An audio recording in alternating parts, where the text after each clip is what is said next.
Hello, everybody. My name is Ana Rezende, and in this podcast, I will share my transformational journey to become a health coach. In each episode, I will address a different subject that impacts our health, whether physically, mentally, emotionally, or spiritually. Because I've learned that being healthy means being in balance. If you would like to make amazing discoveries, improve your health, get inspired, and yet find sustainable ways to live and help the planet, tune in. You are in the right place. I'm your host, Ana Rezende, and Good is What Makes You Feel Well is Mama Terra's podcast. Toma banho de cachoeira, abraça uma pessoa amiga, corre na chuva, escala a montanha, contempla a vista, transcende, levita. Today's guest is someone whose life and career are deeply intertwined with the heartbeat of rock and roll history. Laurie Kaye is a legendary music journalist and producer whose voice was once heard across the nation on iconic stations like KFRC in San Francisco, and whose writing helped shape landmark radio specials, including the Beatles from Liverpool to Legend. But Laurie isn't just a chronicler of music history. She is a witness to one of its most tragic moments. On December 8, 1980, she sat down with John Lennon and Yoko Ono for what would be John's final interview, just hours before his death. That experience and the haunting encounter she had immediately after with Lennon's assassin shaped the course of her life. Laurie tells that story in her powerful memoir, Confessions of a Rock and Roll Name Dropper, where she shares not just the names, but the soul of the music and artists who saved her, and in turn, how music can truly save lives. In today's conversation, we dive into the healing power of music, the importance of storytelling, and what it means to carry both the joy and the weight of being part of history. Please welcome Laurie Kaye. Hi, Laurie. Hi, Anna. How you doing? Welcome to Good is What Makes You Feel Well. Thank you. For us to start our conversation, I would like to ask you what, in this moment of your life, makes you feel well? Well, I have to admit that as I've gotten older, I started having joint and muscle issues. So meeting up with and learning things from my physical therapist has been incredible. It works great. Plus, taking a number of supplements, everything from turmeric to fish oil, glucosamine and chondroitin. Plus, working out and exercising often helps. Oh, that's so great to hear. Of course, as you age, we have those muscle pain and joint pain and all those things. But when you were younger, how this idea of feeling well was for you back then? Well, the main thing I had to recover from back then was being raised by my dysfunctional family. That upbringing was not very exciting, but thanks to rock and roll music and listening to the radio and going to concerts and seeing movies, plus plenty of having great friends and their families take good care of me as well. That was incredible. And it's all described and explained in my book. And it's no doubt my biggest recovery of my entire life. Yeah, I bet it is. So I absolutely loved and enjoyed your book so much. Everything that you describe, I keep thinking about somebody else that have lived through all that, how incredible it should be to read your book and know everything about all those rock stars and all those great musicians and people in the industry that you had the chance to talk to interview, and to be friends with, because you were friends with some of them, right? The DJs. Yes, absolutely. And I should let everyone know that my book is becoming extremely popular. It's called Confessions of a Rock and Roll Name Dropper: My Life Leading Up to John Lennon's Last Interview. And it's the story of my rock radio related life and career wrapped around what tragically turned out to be Lennon's last day on the planet, and also the day of his last interview, which I co conducted for RKO Radio at the Dakota on December 8th, 1980, mere hours before he was shot and killed. And I was unbelievably able to spend a major part of that last day of his with him and Yoko at the Dakota. And I felt like I'd begun to make lifetime friends.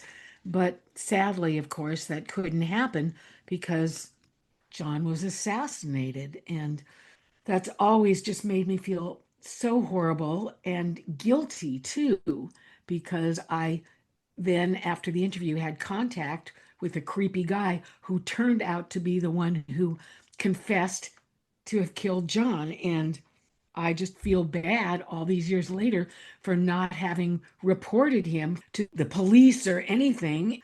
How have you dealt with that after John's passing, with that guilt?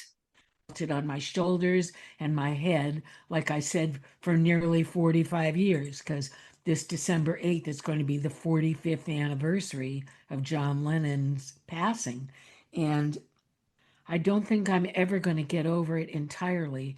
As much as I try not to feel so bad, I still feel awful because that guy, when I came out of the Dakota after the interview, started bugging me right away, saying, "Did you talk to him? Did you get his autograph? What'd he say? What'd he say? What'd he say?" And I just wanted to get rid of him, get him off my back right away. And the executive from Warner Brothers Records, who was with us, gave him a copy of Double Fantasy to shut him up. And when John came out, he asked John to autograph it for him, thinking that it would get the guy away from everybody. And so John did, but then he and Yoko left with the rest of my RKO team, who were dropping them off at their recording session that they had at the studio. But I was staying in New York for the night, so I started walking away from the Dakota over to my friend's office, who I was going to have dinner with. And that creepy guy kept following me. And he kept saying over and over, "Did you talk to him? Did you get his autograph? What'd he say? What'd he say? What'd he say?" And I wanted to smack him and I wanted to push him away. And he followed me for several blocks. And finally, I was able to get rid of him, threatening to smack him. And he turned around and left. And I knew that what I really should have done was gone back to the Dakota and reported him. And that's one reason I feel incredibly guilty, especially after I found out later that night that he was the one who'd shot and killed John and confessed, and he was arrested, but he was not killed. Unfortunately, he was put in prison and he's still there and still trying to get out every year. Thankfully, of course, he hasn't, but I just wish he was dead. And I never say his name or print his name in my book because I don't want to give him that publicity that he was seeking. Mm-hmm. Yeah, yeah. Well, I was a little kid when that happened, but I remember all the newspapers and everything.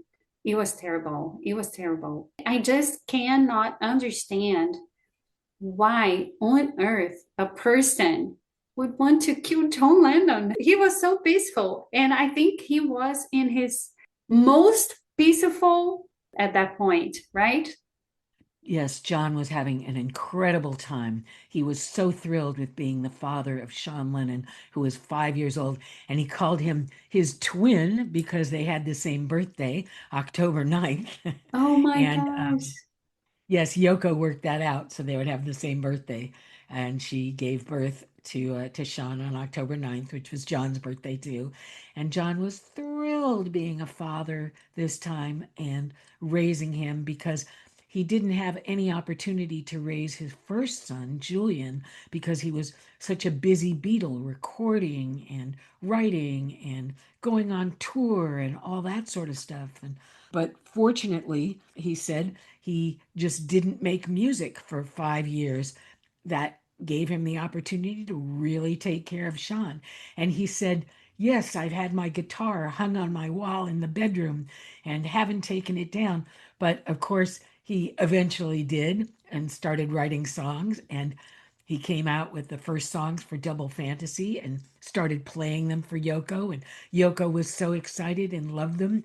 And she started writing songs and playing them for him. And they played each other's songs back and forth and fell in love with them. And eventually went to the recording studio and got the album together. And it was amazing. And the musicians were really exciting that they had, and the producer, and John was thrilled. Yeah. Yeah. It was so, so unfortunate. But you know what? I think it's the most amazing thing for me, Laurie, is how you were able to overcome a tough upbringing, an unsupported family, and still be a successful journalist and radio producer. I mean, your life, I think it was full of synchronicities since the very beginning. I remember that chapter when you were just walking down the street and the guy from the show invited you to be his partner in the in the competition. Yes, that's true. That's how I met Dick Clark for the very first time. It was really exciting because this guy said, yes, I'm going to enter this dance contest that Dick Clark is having for the promo for his upcoming new ABC rock and roll series. And I'd love to have you as my partner. You look like you'd be a great dancer. And so we went out that night, started dancing, and realized we were great together. And then the next day, he picked me up and took me to the Santa Monica Civic Auditorium. And Dick Clark was there. His co-judge was Chubby Checker, who I'd always been a fan of his and the twist. And my date and I started dancing, and we automatically won the contest. It was just amazing. And afterwards, both Dick Clark and Chubby Checker asked me, gee, are you a professional dancer, Lori? And I said, well, no. I mean, I'd love to be, but no, I'm not. And then I told Chubby, just so you know, the reason I do dance is because when I was just a little kid, I heard you sing the twist and it made me want to get up and twist and dance. And I always have ever since. And he was thrilled to hear that. And then, just about 10 years later, I got hired by the Dick Clark Company to write his weekly radio countdown show. And the first thing Dick Clark said when he saw me was, I know you. I remember you. And he went to his file and took out a picture of me and my date with him and Chubby Checker the day of the contest 10 years before. And it was so thrilling. And I loved working with Dick, and he loved my writing. And right away, he begged me to please ghostwrite his weekly syndicated newspaper column too. So I basically got to live my life as Dick Clark, going to concerts and doing interviews and writing as though I were him. And he also asked me, oh, please, Lori, please ghostwrite my memoir too. I'd love to have you write my book. And I really wanted to, but I'd started getting opportunities by then to work in TV production in New York. So instead, I didn't write Dick Clark's book, which was a shame. I ended up in New York doing my start in TV production. Ah. Oh my gosh. Yeah. No, your life was so exciting. I mean, all the adventures and all the concerts and all the things, even the university part and all the things that happened there was so exciting. It was so exciting for me not only to write the book, but to have 18 chapters and name them all, each and every one of them, after one of my favorite pop, rock, or musical songs.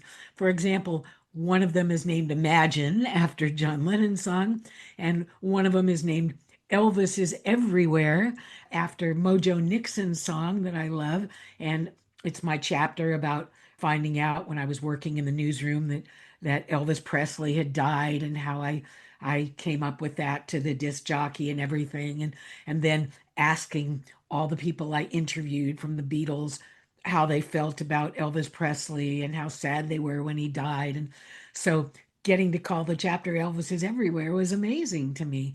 And every single chapter is named after, like I said, favorite songs of mine.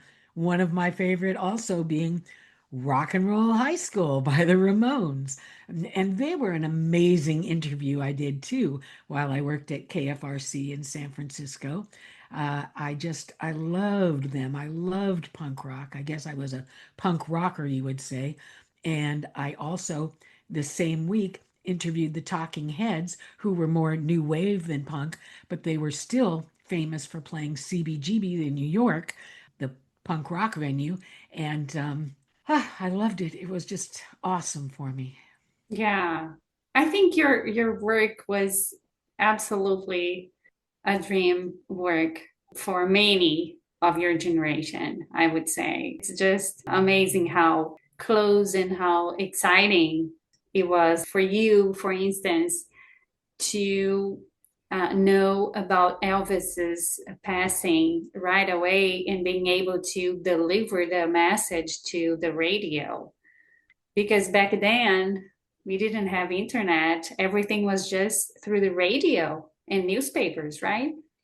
Absolutely. And because I was all alone in the newsroom and all of a sudden there was clanging and I knew that something was happening and I went to the side where the things were that were printing out what was going on. And when I saw immediately that Elvis died, I ran to the disc jockey booth and told him, and we became the first radio station in San Francisco to announce Elvis's passing. That was really horrifying. And I hadn't been to see Elvis live at all, unfortunately, although I had seen his movies. I sure wish I'd had the chance to see him live and to interview him, which sadly I never did. But I still have plenty of his albums. Yeah. Yeah. The other part that I thought it was super cool was your interview with Linda and Paul McCartney. Oh my gosh. Oh, yeah. And you know what's amazing too is we took a super cool picture together, Yeah, me I saw that in the and Linda. book.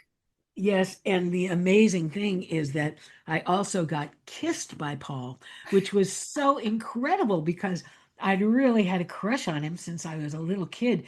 When I saw the Beatles live when I was really young at Dodger Stadium back in 1966, thanks to it was a friend of mine in elementary school, her birthday, and her mother got some friends of hers tickets and took them all because my mother never would have. And that was really cool to see Paul live and then to meet up with him again and Linda and their latest lineup of Wings in London in June of 1979 was amazing. We had a great time, not only talking about music and their relationship and raising kids, but also just about how much they loved each other and loved writing together and playing together. And Paul said that he would never, ever want to get on stage and perform without having Linda with him. And Linda was awesome and such a talented photographer, too. And Paul gave me a copy of her most recently released photography book, and they autographed it for me. It was so thrilling, and I still have that. And then Paul asked me what my favorite Wings song was, and I told him, and he ran in and gave me a single copy of it and autographed it for me with Linda along with Denny Lane. And it was just super exciting. Yeah. After those years up to John Lennon's interview, the rest of your career after that was as exciting as the first. Up until John Lennon, it had been more like 4 or 5 years. Yeah, because you were so young. Yes, and then interviewed John Lennon. And then after that, as much as I loved working in radio and being on the air as a newscaster and doing rock and roll radio interviews for RKO and everything, I realized that with the guilt and just everything I'd done with John Lennon and the Beatles, writing specials and everything, that it was really time for me to get moving and change. So even though I did a bunch more interviews, not just for RKO, but for publications, magazines, and stuff. Everyone from Barry Manilow to, oh, you name it, so many. Little Richard Penniman, just tons and tons of interviews.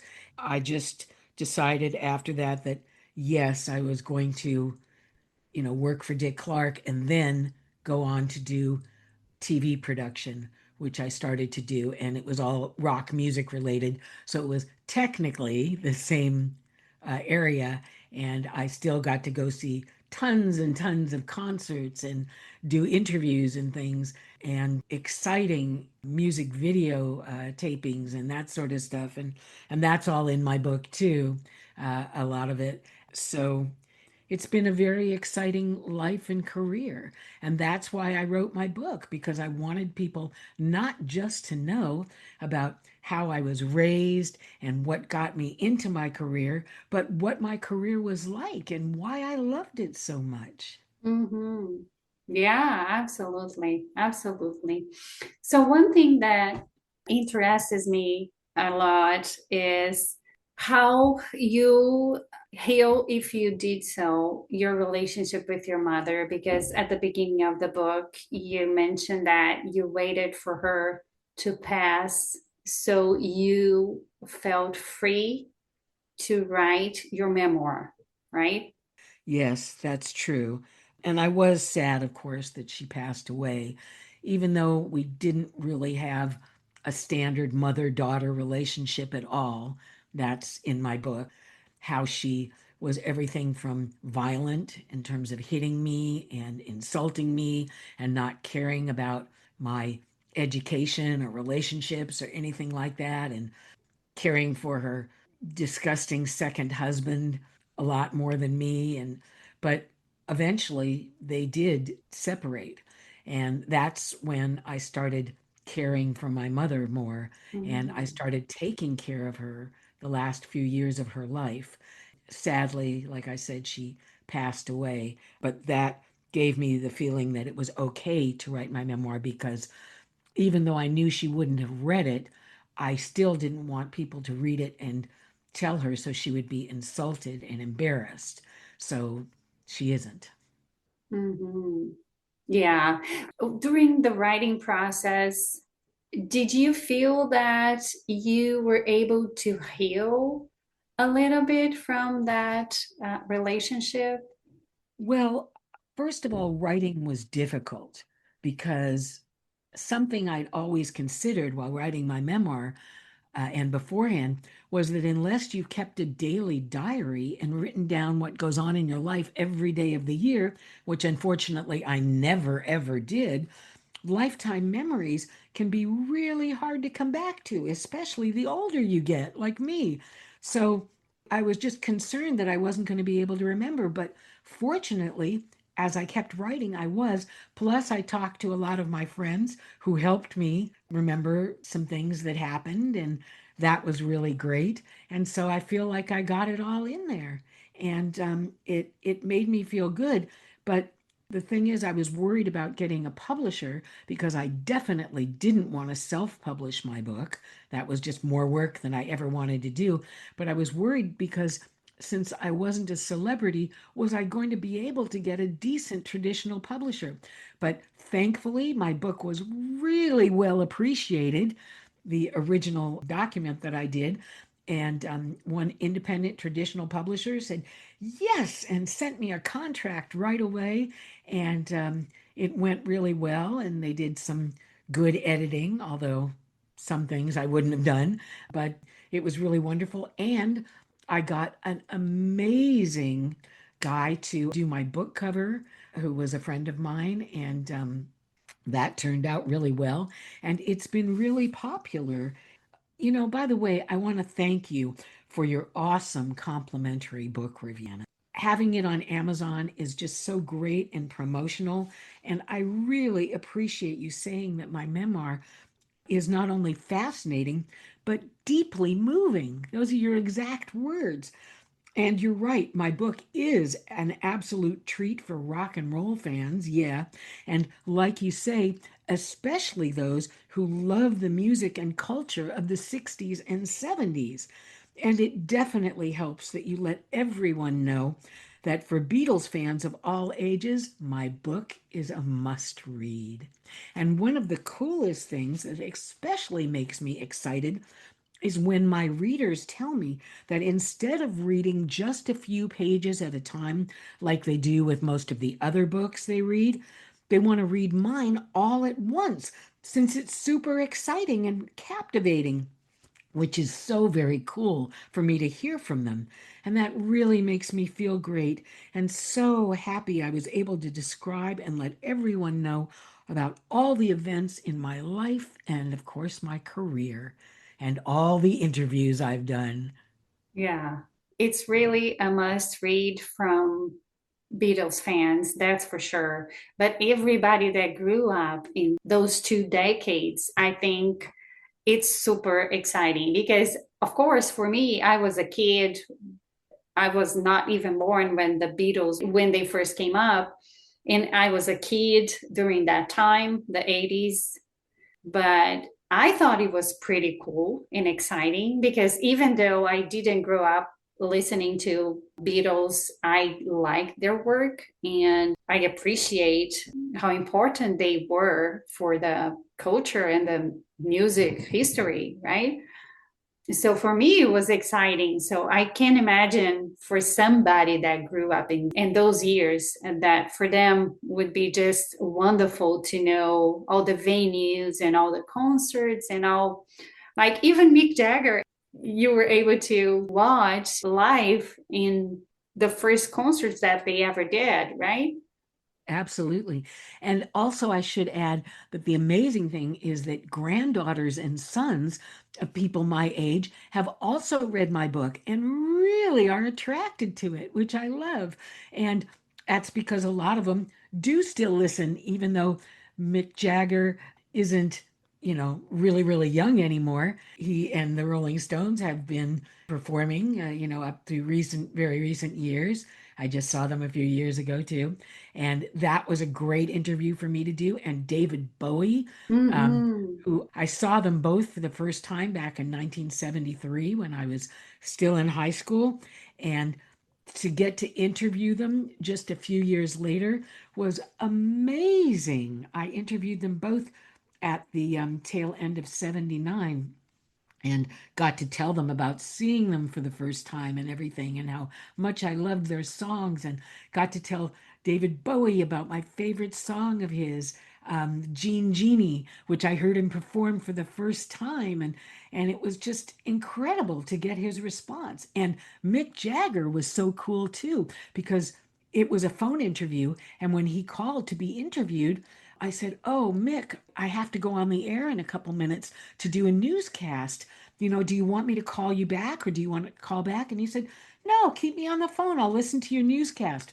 And I was really embarrassed, but I did my newscast and I came back on, a while later. And he said, "Laurie, what an amazing newscast. You sound great. Your stories are great." And that made me feel so good and so wonderful about doing every newscast I ever did after that and writing everything I ever did after that, too. So, Yeah. Some of the things are just unbelievable. I mean, all the synchronicities and all the things that happened. And I think it's just amazing how exciting and how your life actually turned out to be. Because if you think the medium person that is raised on a dysfunctional family to turn out the great journalist and interviewer and rock and roll writer and everything else that you turned out to be is just unbelievable. It's amazing. Thank you.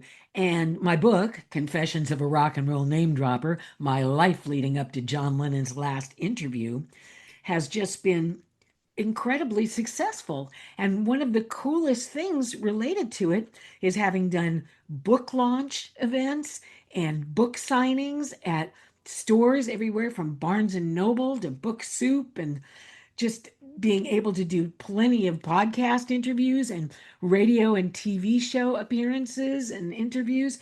And one of the coolest things is getting to go to book festival events, which is where we met at the LA Times Book Festival. And that was really great. It was super successful for me in terms of describing, discussing, selling, and autographing copies of my book for so many people. And I always love doing things like that. So thank you for being there and getting my book and meeting me back then, back in Yeah. April.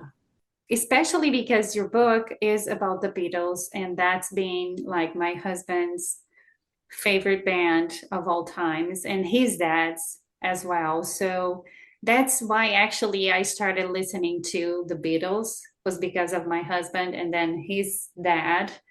And I bought the book. My father-in-law read it first and he was so amazed. He kept saying, "You have to read this. You're not going to believe this book. Her life is incredible. She did so many different things." Once he finished, I started reading it and I said, "Yes, you were totally right. The book is amazing and her life is amazing." Well, thank you. And thanks for helping to promote my book because it's really important to me. And I hope that people go to my book's website, which is confessions of a rock and roll name dropper.com, because not only can they read things like my bio and descriptions of my book and see podcasts and radio and TV shows and all that sort of thing, but there's lists of where they can purchase it, both getting it online or bookstores, not just in California, but all over the country. And actually in England too, I have lists down. So people can go to Waterstone's bookstores in England. And Yeah, that's really that cool. is what I thought it was so cool. Do you have a tally sheet or a record that it's being sold there in England? Well, actually, I did hear from the manager of one of the Waterstones bookstores, the one in Liverpool, Okay. and saying that they had a bunch of copies in stock. And yes, it was popular. So, and I do have a lot of readers from England who've also left reviews on Amazon UK and other places. So that's exciting for me. That And is I've so also done exciting. British podcasts too, and that makes me thrilled. Yeah. Yeah, it's really incredible. Tell me about your passion for writing, because for music, I thought it was really clear in your book when you say, since you were a very little girl, your grandparents gave you, Transistor radio yeah, with yeah, earplugs. yeah, and then you listen to music all the time. But for writing, anything special that happened that made you start writing?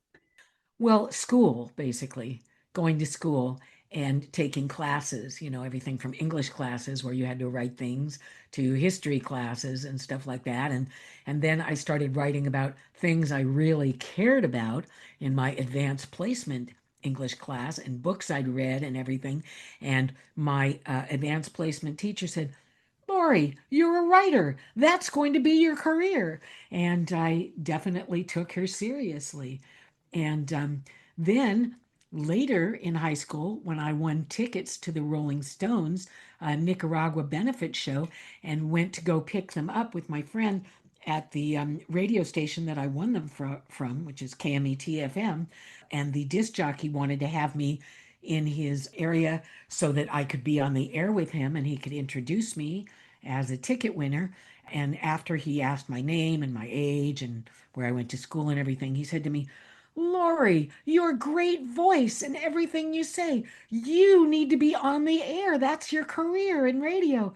And I thought, wow, that's terrific. I'm a writer and a radio person. So I immediately started thinking, wow, I need to be doing news on the radio, in radio. And then I eventually, as I say in my book, got an internship in the newsroom at KFRC Radio in San Francisco. I was their very first intern, and they liked my writing and my ability so much that they gave me a job shortly after as their news editor. And then I started writing all the RKO rock radio specials, including the longest Beatles special ever written in the United States, which was RKO Presents the Beatles, and it was 14 hours, and I also co-produced it. And then it was so popular once it aired that it got internationally syndicated, and we changed the name to the one I'd originally come up with, which was the Beatles from Liverpool to Legend, much better, and expanded it to 17 hours. And it was super popular. And then after that, I started going on the air as a newscaster. So that was the big start of my entire career. It's been wonderful. Yeah. Yeah, that is so, so incredible how the universe were just putting pieces and people in your way, like leading you to your biggest calling. Do you believe it was that way? Absolutely. I think everybody helped me. And plus, as I mentioned before, the friends that I had in school, especially high school, their parents, a lot of them were so encouraging and said, Laurie, you're so intelligent. You need to write. You need to do this. And so it was just like hearing it from teachers. And it was so great because, of course, I didn't hear it from my mother and my stepfather. And I never met my real father anyway. So that was really necessary. And it definitely put me where I am. Yeah, that is what's incredible because even though you didn't have your mom to support you, then you had your friends' parents and other people, amazing people that you met throughout your life and career that helped you along the way. That is incredible. Absolutely. Yeah. Well, let me ask you about the time you lived in Bali. Wow, that was amazing. And the super cool thing is, not only did I love living on Bali, but afterwards, when I interviewed John Lennon years later, he told me how much he loved staying in Bali. He didn't live there, but he was there at length, touring it and everything, and he loved it. And I felt like we had so much in common anyway, and that was one great thing. And the reason I went to Bali, I left school, UC Santa Cruz, to go to Bali because I needed to take Balinese dance class. Not only did I want to do Balinese dance, but I'd also had an accident and broken my ankle and everything. And although I didn't want to get surgery at all, I had been told that Indonesian dance, specifically Balinese dance, was amazing in terms of helping repair ankles. And so that's exactly what I did. I moved to Bali and I studied dance with an amazing teacher there and had a great time. And it was the farthest away I'd ever been from California at the time. And I loved it. When I came back, instead of going back to Santa Cruz, I went to UC Berkeley to journalism school. And that's when a professor there told me, as he started reading the articles I was writing for the Berkeley newspaper and everything, said, Laurie, you already know how to write. Why are you bothering to take classes? You need to get out of school. Go take an internship. You'll get a job right away and make money. And that's when I got the internship to KFRC AM's newsroom. And I got to quit school and start making money. It was great. Yeah, people say that the Balinese, they really live in reverence for their land. Did you feel that the land was really sacred with a special kind of energy? Yes, especially back then, the beaches were amazing. And even though the Balinese people didn't really go to the beach as much as the tourists did, who went there to go surfing and stuff, they did on holidays. And that was just super exciting for me to be able to go with them and hang out with all of them. And I got to walk along the city a lot in Pasar, and oh, it was just great. I really enjoyed my time in Bali and almost wish I could have been there longer, but I knew I needed to go back to school and Uh-huh. study journalism. So Yeah. Were you able to heal your ankle? absolutely. And are you still great at Balinese dance? Well, to be honest, I haven't done it in many, many, many years. And I can't say that I was great to begin with because Balinese dancers are the greatest. The girls who'd been doing Balinese dance since they were 2 and 3 years old, practically. And I was already, a teenager, so there was no way. And actually, I turned 20 on Bali, so there was no way I was going to be anywhere near as good as them. But I still felt like I had a good time doing it, and my teacher was very complimentary. Oh, that is so awesome. Another thing that I want to mention is that we do have some things in common. One being the places we've lived. You lived in Omaha for a short time in Absolutely. Midwest, and I lived in Kansas for 6 years. I lived close to Seattle for 3 years. You've lived in Seattle. I should say the reason I lived in Omaha, Nebraska was because that was the first on the air radio newscasting job I had at WOW AM, which was the biggest station in the Midwest. And it was very exciting, except that the snow almost killed me. Being from LA, I just wasn't used to it at all, and I couldn't stand it. And very lucky for me, after I'd only been there about a month or so, I got a job offer from Seattle, from King AM radio. So I immediately got to move there and go on the air there. And even though it's very rainy in Seattle, I loved living in Seattle and the people I met there and the radio station there. And they had great concerts there too. And so many fun people to meet and interviews to do and everything. And one of my very favorite rock bands is Heart, and they're from Seattle, and got to meet up with them and see them a lot. It was just incredible. I was in Seattle for quite a while too. And the only reason that I left Seattle as soon as I did, which was about a year and a half later, I came back to San Francisco because I'd been called not only to be on the air at KFRC AM, but also I was told, gee, Laurie, it's time. We're going to go to London and interview Paul and Linda McCartney in Wings. And this was Dave Sholin, the music director at KFRC at the time, and then he became music director for RKO. He and I and Ron Hummel, our engineer producer, all flew to London and had that amazing interview. It was great.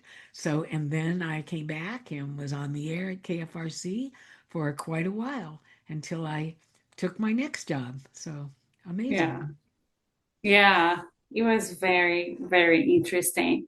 So I think your passion for music and rock and roll and writing was a big purpose that you had throughout your whole life, and that kind of saved you from having a different kind of life.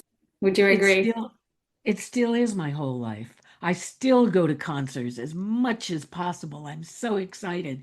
And I listen to the radio, whenever I'm in my car, obviously, and I listen to albums whenever I can. I still have so many of my vinyl albums, well over 700, and a record player and everything. So music is really important to me. And I think about all the interviews I did, and I look at all the pictures and that I took with people, and it's just been amazing.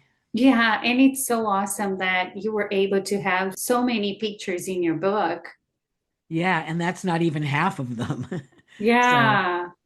another thing I'm thrilled to have been able to put in my book was my autographs from John and Yoko. They Uh-huh. autographed the book that I brought with me, Yoko's book, Grapefruit, that John had done the introduction for. And John begged me, please let me autograph it along with Yoko because I did the introduction and I really want to. And I said, okay, sure, great.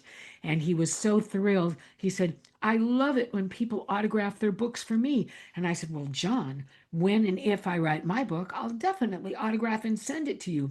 And he took off his glasses and stared at me and said, great, Laurie, I can't wait.